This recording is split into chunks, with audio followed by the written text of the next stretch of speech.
Hello friends, मैं दिलजान Bhatia. Hello guys, मैं हनी भाटिया। स्वागत है आज की वीडियो में। आज हम लेके आ गए हैं बेस्ट ऑफ अमानुल्लाह खान साहब एंड आगा माजिद सलीम अलबेला। तो तो करते एक हैं खबरदार आफ्ताब इकबाल की क्लिप है, करते हैं स्टार्ट। Welcome back. अच्छा आफ्ताब, तुम पढ़े लिखे आर्टिस्टों को क्यों चांस नहीं देते? सारे के सारे गबी इंसान, सही बात, सारे कुछ नहीं पता, तालीम याफ्ता लोग। ठीक, पढ़े लिखे जब आर्टिस्ट होंगे, पढ़ी लिखी बात होगी, आप भी थोड़े बहुत पढ़े लिखे हैं, चले उस हिसाब से मैं चाहता हूँ कि इसी लेवल के आर्टिस्ट हों, तो जाहिर बात है कि शो का मोराल जो है वो और ज्यादा। चुप कर इस काम में आ गए नहीं, तेरे वर्गे हलीम को उठ देने 2-2 घंटे। मैं आपको ये बता दूं कि हलीम नहीं लहीम होता है। समझे मेरी बात? वो खाने वाली एक चीज है, याद है? नहीं, ये बड़ी सही करेक्शन किया। हाँ, और रमजान के शान बात की। वैसे एक टाइम में कितनी लहीम खा लेते हैं आप? यानी ये लहीम खाना कोई ये नहीं कि कितनी खा लेते हैं, अपनी कैपेसिटी के मुताबिक इंसान ने खाना होता है। कैपेसिटी तो आपकी बहुत है। ये पूरी देग से सिर्फ एक प्लेट निकालते हैं, बाकी खा जाते हैं। ये जब ब्रेक लेने लगे कहना था नाज़रीन खाते हैं एक देग, हमारे साथ रहिएगा।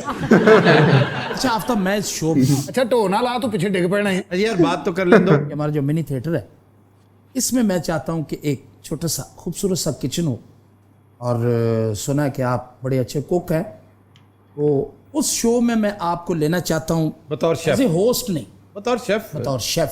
ठीक। क्योंकि आप सुना है कि कीमा तवा बहुत अच्छा बनाते हैं। मैं लातादाद चीजें बहुत, मैं तीतर बहुत अच्छे बनाता हूँ। मैं सिस्सी बहुत अच्छी पकाता हूँ। जो कसम तेन से सीधा पता है, तेन सिर्फ लस्सी दा पता है और मिस्सी दा पता है। अच्छा आफ्ताब, ऑडियंस में से आपको सवाल करना चाहते हैं। जी सर, मेरा आपसे सवाल यह है कि आपने मीडिया में बेशुमार कामयाबियां समेटी, कोई ऐसी ख्वाहिश जो आपकी पूरी ना हुई हो? इस दुनिया में तो कम से कम अब जो ख्वाहिशात हैं वो अगले जहान से मुताल्लिक हैं। अल्लाह करम। यहाँ के लिए तो सब कुछ अल्लाह ताला ने आउट ऑफ प्रोपोर्शन दिया है और ज़्यादातर बिन मांगे दिया है। और सबसे ज़्यादा मुझे अंदेशा नाक यही बात रखती है कि जब इतना कुछ अल्लाह ताला यहाँ पे अता कर देता है तो फिर कहीं ये ना हो कि, और ऐसा होता भी है कि आपकी मार्किंग ऊपर फिर बहुत सख्त होती है, बहुत स्ट्रिक्ट होती है, बस उससे डर लगता है। बाकी यहाँ पर अल्लाह ताला ने, क्योंकि मैं बहुत कंप्लेसेंट आदमी हूँ इंतहाई, और उसका लिटमस टेस्ट ये है कि सन 2008 से पहले आपने कभी मेरी शक्ल नहीं देखी थी, जबकि प्राइवेट टीवी आए हुए 8-9 साल हो चुके थे। मैं अगर चाहता तो सन 2000 से ही शुरू कर देता ये सिलसिला। मैं तो कैमरा शाही था। मैंने थोड़ी देर के लिए, मैंने और मेरी बेगम साहबा ने पीटीवी पर एक मॉर्निंग शो किया था। कॉन्सेप्ट अच्छा था। इसमें मुनीज़ा हाशमी की मेहनत शाका और यूसुफ बेग मिर्ज़ा की वो ज़्यादा थी। हम दोनों यानी एक घर में 2 मीनिंगफुल लोग, बहन भाई, बाप बेटा, बाप बेटी, माँ बेटी, उन दोनों को बुलाया करते थे हम, जैसे हमें बुला रखा है। तो एक अच्छा इंटरेस्टिंग शो जिसमें एक आध गाना भी होता था, सोशल इश्यूज़ पे डिस्कशन होती थी। लेकिन वो मैंने तौन व करहन किया था क्योंकि वो बहुत ज़ोर से मेरी बेगम साहबा को आया हुआ था। मुझे कोई इतना ज़ौक़ व शौक़ नहीं था। लेकिन जब 2008 में काम शुरू हुआ तो फिर सिलसिला चलता गया। मैं इस बारे में कोई बहुत एम्बिशियस नहीं था। अल्लाह ने फेम भी दी, नेक नामी भी दी। नाम कुछ भी नहीं होता जब तक उसके साथ नेक नामी ना हो। नेक नामी है असल चीज़। अल्लाह से वो दुआ करनी चाहिए, अल्लाह से फेम नहीं मांगनी चाहिए, शोहरत नहीं, अच्छी शोहरत मांगनी चाहिए। और अल्लाह ने बेपनाह पैसा भी दिया। बेपनाह से मुराद है जितनी आपकी ज़रूरत है उससे कई गुना ज़्यादा। इसका ये मतलब नहीं कि आपको खरबपति उसने कर दिया, आपकी ज़रूरत ही थोड़ी है, थोड़ा सा ज़्यादा हो तो बहुत है। और पैसे का सबसे बड़ा नशा उसे इस्तेमाल करने में है अगर आप दूसरे पे करें। वाह वाह वाह वाह। साहब, आपकी कोई ऐसी ख्वाहिश जो पूरी होगी हो? अल्हम्दुलिल्लाह, मेरी बहुत सी ख्वाहिशें मेरे अल्लाह पाक ने मेरी पूरी की हैं। इतना बड़ा शो कर रहा हूँ, ये भाई साहब तो रिटायर होने वाले हैं, उसके बाद मैं ही हूँ। अमानुल्लाह साहब की बात कर रहे हैं। मेरी बात कर रहे हैं। मैं रिटायरमेंट तलब कर रहा हूँ। मैं दरख्वास्त कर रहा हूँ अपनी टीम से, अपनी कंपनी से, ये आखिरी 2 साल है, मेरी जान छोड़े। मैंने दुनिया का सफ़र करना है, लिखना लिखाना है, और मैंने टूरिज़्म के लिए बहुत कुछ करना है। मैंने वो बदनसीब फिल्म बनानी है जो पिछले 10 साल से मेरे दिमाग में कहीं अटकी हुई है। सर ਤੁਹਾਨੂੰ ਕਿਹੜੀ ਆਵਾਰਾਗਰਦੀ ਚੜੀ है? मैंने टूरिज्म के लिए बहुत कुछ करना है। इंशाल्लाह। मैं 10 अरब डॉलर्स कमा के पाकिस्तान को दिया करूंगा हर साल। टूरिज्म से याद आया, अगर आप मुझे एज ए बस यूज करें चित्राल जी। रसालू कभी खाया? रसालू नहीं है, नसालो है, नसालो। यार ये लफ्जों का हेर फेर होता है कुछ। अब रसालू तो राजा रसालू है।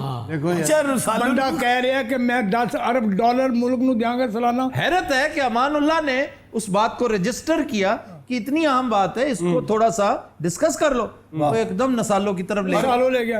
अमानुल्लाह साहब एंकर मैं हूं, प्लीज यार मैंने कहा बाबा एक मिनट ठहर जा। अमानुल्लाह को बाबा नहीं कह सकते। ਇਹ ਉਹ ਬਦਤਮੀਜ਼ ਜਿਹੜੇ 100 ਰੁਪਏ ਫਕੀਰ ਨੂੰ ਦੇ ਕੇ ਨਾਲ ਝਾੜਾ ਵੀ ਪਾਉਂਦਾ ਚੱਲ ਚਲ जाऊं। अच्छा आपके शो में आड़ू ग्रेनेड की वापसी से कोई बेहतरी आई? ये सिर्फ आपकी खुंदकबाजी में मैं कह रहे हैं। आपसे बात कर रहा हूँ, खुंदक शुंदक मुझे नहीं बतानी, सिर्फ मैं बात कर रहा हूँ टू द पॉइंट। मैंने स्टार्ट में कहा क्रिस्पी बात कर। आड़ू ग्रेनेड की वापसी से इस शो में कोई तब्दीली आई? तब्दीली आई। एक वजनी शो हो गया। अच्छा तो इसके वेट में इजाफा आगा हो माजिद को ही कहते हैं यार ਪੁਰਾਣੇ उधर। ਸਟੇਸ਼ਨਾਂ ਤੇ ਗਿੱਟੇ न लगे ਹੁੰਦੇ ਨੇ।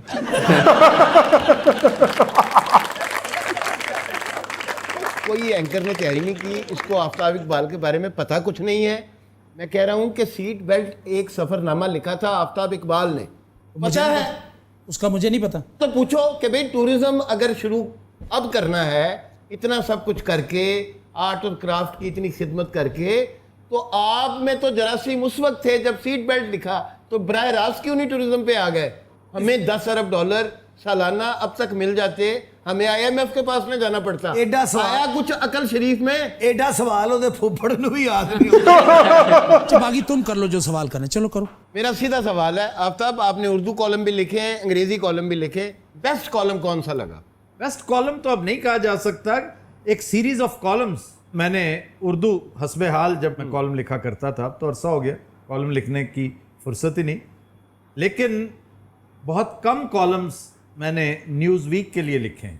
अच्छा, वो मैं समझता हूँ यादगार कॉलम्स हैं, क्योंकि इंतहाई खुश्क से एक मैगज़ीन में जहाँ हर चीज़ बड़ी संजीदा होती है, और मेरा स्टाइल मैड मैगज़ीन का मैं फॉलोअर हूँ, तो उस अंदाज में मैंने कुछ कॉलम्स उसमें तहरीर कर रखे हैं, लेकिन बड़े कंट्रोवर्शियल भी हुए, बड़ा शोर भी मचा उन कॉलम्स पे।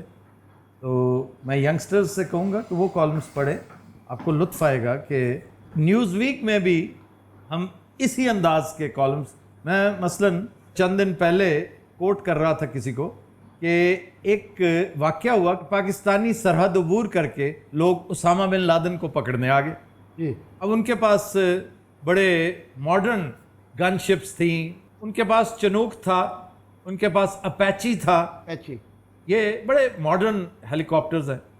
तो किसी सहाफ़ी ने पूछा अपने एयर मार्शल से कि जी हमें पता ही नहीं चला, हमारे रडार्स में आया ही कुछ नहीं कि वो इतने करीब से गुजर के आपके वो उस कॉम्प्लेक्स तक पहुंच गए, और उसके बाहर उन्होंने हेलीकॉप्टर्स लैंड करवाए जिस कॉम्प्लेक्स में एबटाबाद के अंदर मौसूफ थे। तो कहने लगे कि हमारे रडार्स बहुत पुराने हैं, इसलिए ये मॉडर्न मशीन्स हमारे रडार में नहीं आए।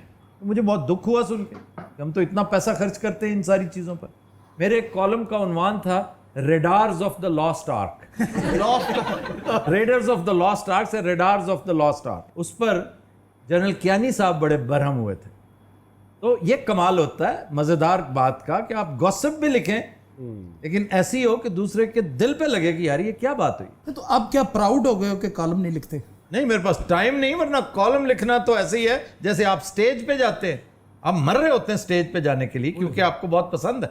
आपको पता है उस दौर में जिन 2 लोगों ने इस मामले में मदद की थी, वो इस वक्त अमेरिका में गुलशर्रे उड़ा रहे हैं। जी, वो 2 तो उड़ा रहे हैं, लेकिन कुछ यहाँ पे भी हैं। मैं उनकी बात नहीं करता जी, उसका मुझे जवाब। पता है, आप ज़्यादा डिटेल में ना जाइए, लेकिन जितने गुलछर्रे उनकी किस्मत में हैं उन्हें उड़ा लेने दीजिए।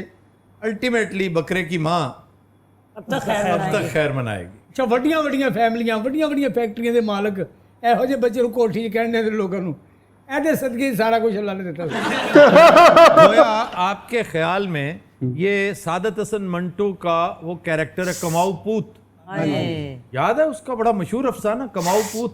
जी वो तो इशारा अपाहज होता है, अपाहज, उसको लिबर्टी मार्केट के बाहर फेंक जाती है उसकी माँ। शाम को वो देखने आती है कि किसी ने इस बदनसीब को कोई रोटी का एक लुकमा भी दिया है कि नहीं, तो देखती है कोई रुपयों का ढेर लगा हुआ है उसके इर्द गिर्द। वो फिर 7 कोठियां बनाते हैं माँ बाप उसके, अपनी 7 बेटियां ब्याहते हैं और उसको कमाऊ पूत कहते हैं। ਇਹ ਵੀ ਕਮਾਊ ਪੋਤਾ ਜੀ, ਇਹਦੇ ਘਰ ਦੇ ਇਹਨੂੰ ਸਟੇਡੀਅਮ 'ਚ ਸੁੱਟ ਜਾਂਦੇ ਸੀ ਆ ਕੇ ਦੇਖਦੇ ਸਰ ਵਾਪਸੀ ਤੇ ਨਾਂ ਨਹੀਂ ਨਾਂ ਪਏ ਹੁੰਦੇ ਸੀ।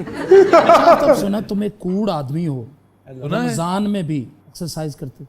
रमजान में एक्सरसाइज करना कूड़पना है? तौबा। ओ बेवकूफ, इससे ज्यादा खूबसूरत मौका कोई नहीं है। और खाली पेट यार रोजा लगता है बंदे दा बेड़ा गर्क हो जाता है। ਆ ਤੂੰ ਛੋਟਾ ਹੈ, ਤੇਰਾ हर चीज ਨੂੰ ਦਿਲ ਕਰਦਾ ਬਹੁਤਾ।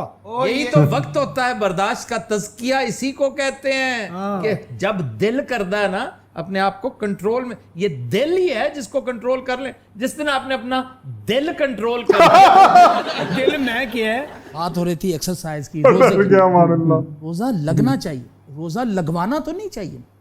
लगवाना क्या ये आप खुद ये एक्सरसाइज भाई, जो मसलन मैं स्विमिंग करता हूँ रोजे में नहीं कर सकता।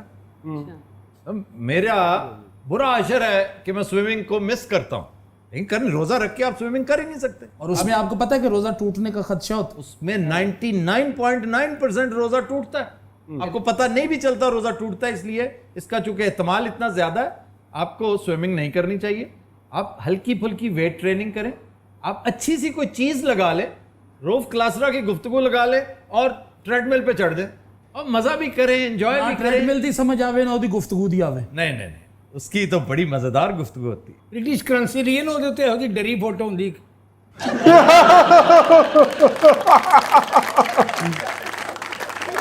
चलिए इसे हम यहीं से कंटिन्यू करेंगे। ख़वातीन व हज़रात हमारे साथ रहिएगा। वाह भाई वाह। वाह भाई वाह। मुझे एक चीज़ ये बढ़िया लगती है, काफ़ी बढ़िया ये बातचीत करते हैं आपस में, बहुत हाँ, सही है। जो भी इन्होंने बातचीत करी जैसे वो पैसों के बारे में जो बात बताई हाँ। आफ्ताब इकबाल ने, क्या बात है भाई। कॉमेडी वाली में भी एज ए वो टूरिस्ट की जब बात कर रहे थे तो आगा माजिद ने बोला कि मैनू वो याद आई ऐसा कि- एज अ बस यूज करता एज अ बस। वो बढ़िया था। और वो ग्रेनेड की वापसी में किसी कोई इजाफा है, सबने बोला नहीं आफ्ताब ने बोला बस नहीं हो वजन गया बढ़ शो। वो बागी का सवाल गया ते फुप्पे नु भी याद नहीं होनी है, एडा बड़ा सवाल। वाह भाई वाह, मजा आ गया।